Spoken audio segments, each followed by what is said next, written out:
In this next segment of Keepers on Parade, we'll explore a frequented Wichita destination to witness how this next local artist mixed their own passion with the passion of the city's strong community to create this encapsulating local jewel.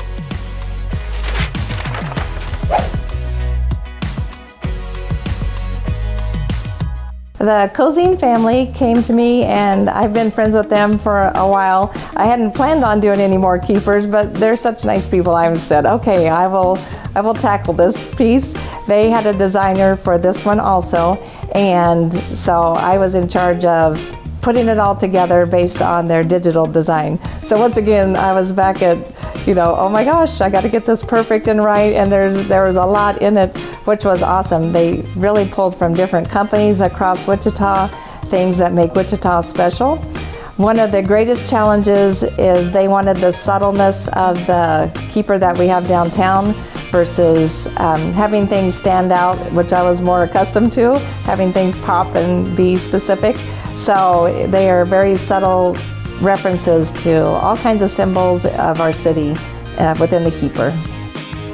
For instance, there's a Coleman lantern that was in there. They wanted a lot of browns, so working with all the different shades of browns and yellows and little touches of color, that was probably one thing that I did make a little bit of change, because since I'm a color person, it was a really great challenge to make that more neutrals. So I did ask them if I could add pieces of more yellows and a little bit of reds and things into the design.